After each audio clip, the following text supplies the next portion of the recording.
Mini vlog 30 ஒரு சூப்பரான கிறிஸ்பியான வெண்டைக்காய் பக்கோடா எப்படி பண்ணுறதுன்னு பார்க்கலாம் வாங்க. வெண்டைக்காவை நல்லா வாஷ் பண்ணிவிட்டு ஒரு கிளாத்தில் போட்டு தண்ணியே இல்லாத மாதிரி ட்ரை பண்ணி எடுத்துக்கோங்க.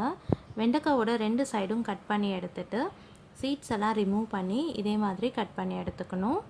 இப்போது நம்ம கட் பண்ணி வச்சுருந்த வெண்டைக்காவெல்லாம் ஒரு அகலமான பாத்திரத்தில் சேர்த்து 2 ஸ்பூன் கடலை மாவு, 1 ஸ்பூன் அரிசி மாவு, 1 ஸ்பூன் கார்ன்ஃப்ளவர், 1 ஸ்பூன் வெறும் மிளகாத்தூள், அரை ஸ்பூன் காஷ்மீரி மிளகாத்தூள், 1/4 ஸ்பூன் மஞ்சத்தூள், தேவையான அளவு உப்பு, அரை மூடி லெமன் பிழிஞ்சு விட்டு கொஞ்சம் கொஞ்சமாக தண்ணி தெளித்து மிக்ஸ் பண்ணிக்கணும். நிறைய தண்ணி தெளிக்கக்கூடாது, அப்புறம் பொரிக்க வராது. இந்த பக்குவத்துக்கு பிசைஞ்சு சூடான எண்ணெயில் போட்டு டீப் ஃப்ரை பண்ணி எடுத்தால் கிறிஸ்பியான டேஸ்டியான வெண்டைக்காய் பக்கோடா ரெடி. இது ஸ்நாக்ஸாகவும் சாப்பிடலாம், இல்லை ரைஸ்க்கு சைட் டிஷ்ஷாகவும் சாப்பிடலாம். மாம் டாட்டர் vlog சேனலுக்கு சப்ஸ்கிரைப் பண்ணிக்கோங்க. மறக்காமல் வெண்டைக்காய் பக்கோடா ட்ரை பண்ணி பாருங்கள். தேங்க்யூ.